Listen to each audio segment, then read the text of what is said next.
بے دھڑک لے جا.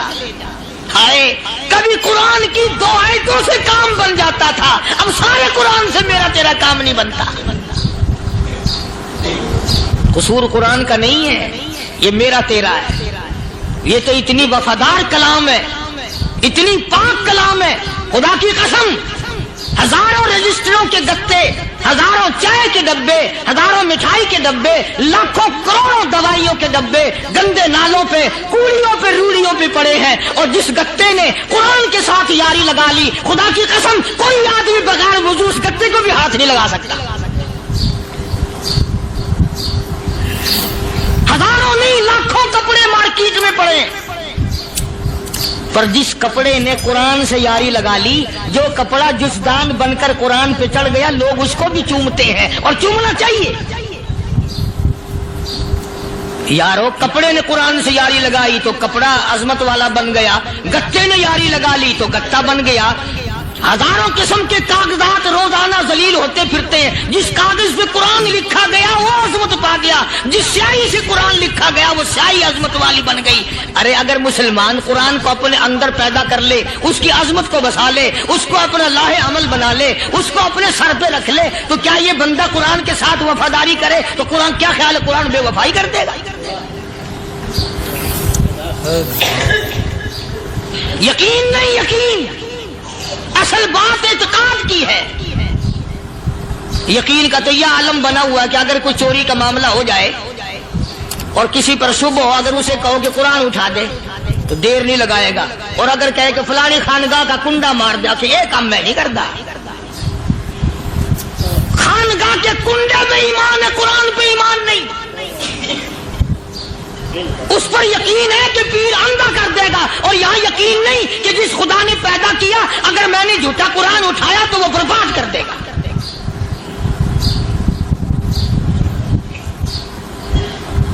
عجیب عجیب لوگ. چنانچہ مصر کے کرنل نے، مصر کے جنرل نے ساری فوج کو اکٹھا کر لیا.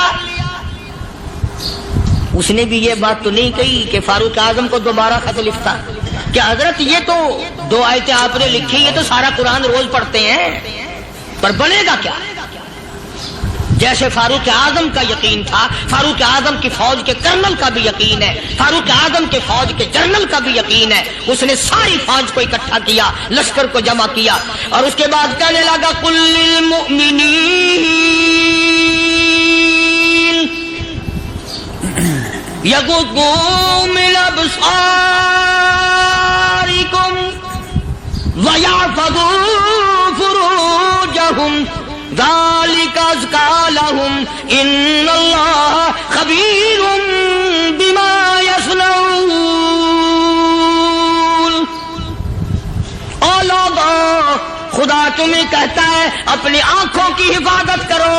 اگر تمہاری نظریں غلط جگہ پڑی، اپنی عزت کی حفاظت کرو، اپنی آبرو کی حفاظت کرو. اگر غلط نظریں پڑی، غلط استعمال ہوئی، ان اللہ خبیر بما یصنعون.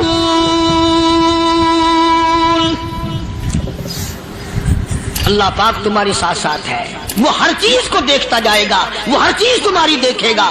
چنانچہ تاریخ شاہد ہے، ابن حشام نے لکھا ہے، ابن خلدون نے لکھا ہے، اور کئی مورخین نے لکھا ہے کہ جب مسلمان جنرل نے، مسلمان کرنل نے اپنی فوج کو قرآن کی 2 آیتیں سنائی اور اس کے بعد حکم دیا چلو، تمام کا تمام لشکر چل رہا ہے. ادھر ڈھول بجا، دھماکے بجے، گانا شروع ہوا، گانا بجانا شروع ہوا، ساری فوج نکل گئی، سارا لشکر چلا گیا. لڑکیوں نے دیکھا کہ یہ تو ختم ہو گئے، نیچے آواز دے کے کہنے لگی اور جانے والوں یہ ساری فوج کئی اندھوں کی فوج تو نہیں.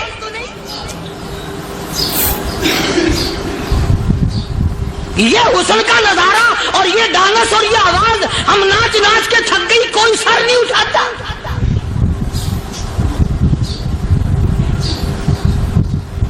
اور آج دیکھ لیں آپ، ہر گھر کے اوپر وہ لگا ہوا ہے ایریل، لعنت کا ایریل لگا ہوا ہے، لعنت کا ایریل. حاجیو تم کیا کہتے ہو کہ ہمارے گھر کا اس میں کیا بگڑے گا؟ خدا کی قسم وہ بگڑتا ہے، وہ دیمک لگتی ہے، وہ تباہی پھرتی ہے، تمہیں پتہ بھی نہیں چلتا. تم نے کیا سوچ رکھا ہے؟ مسلمان کرنل کے حکم پہ ساری فوج نکل گئی. ناچنے والی گانے والی لڑکیاں عیسائیوں کی حیران ہیں. کیا ہوا؟ لاکھوں کی تعداد میں فوج گزر گئی، کوئی نگاہ اٹھا کے نہیں دیکھتا. ایک مسلمان سپاہی گزرتا گزرتا نیچی نظریں کیے کیے کہنے لگا سر کیسے اٹھائے، نگاہ کیسے کوئی اٹھائے گا؟ یہ سارے کے سارے اللہ کا قرآن سن کر آئے ہیں.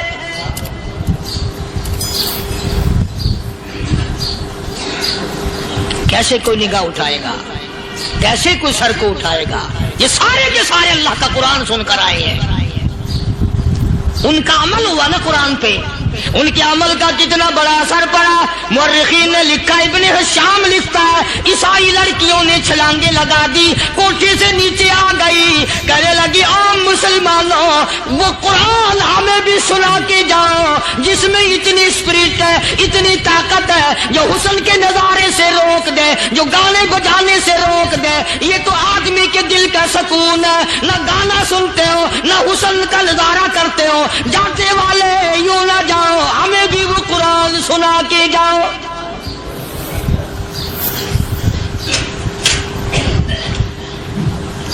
اس قرآن میں کتنی بڑی طاقت ہے، وہ کتنی عظمت ہوگی اس میں، اس کلام میں کتنی برکت ہوگی، جس کلام میں یہ تاثیر ہے کہ وہ ایسی ایسی چیزوں سے روک دیتا ہے. چنانچہ ایک مسلمان سپاہی چلتا بھی جاتا ہے اور کہنے لگا وَقُلْ لِلْمُؤْمِنِينَ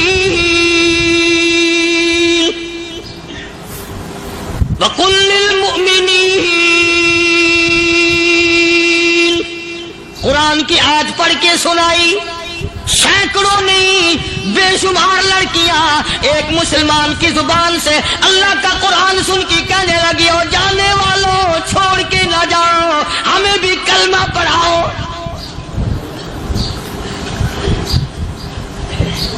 جتنی بھی وہ ناچنے گانے والی تھی تمام کی تمام کلمہ پڑھ کر مسلمان بن گئی.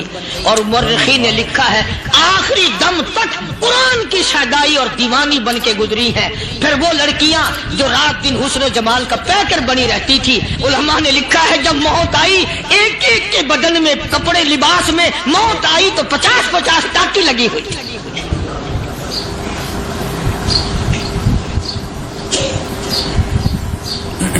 بظاہر تو آج بھی بڑی جھاڑا پنجی ہے، بڑی صفائی ہے، بڑی دوڑ دھوپ ہے. اسی کو مجذوب الالان کہتا بظاہر تو ہر شے میں بے حد صفائی، مگر دل میں ہے گندگی انتہائی، کبھی اس کے دھوکے میں آنا نہ بھائی، یہ سب ہے رعائی، یہ بس ہے رعائی. یہ تو چیز ہی کچھ نہیں. بڑے بڑے دھندے ہمیں پلٹتے دیکھے، بڑے بڑے نظام بگڑتے دیکھے. محمد عربی صلی اللہ تعالی علیہ وسلم کے دربار میں بڑے بڑے لوگ آتے تھے.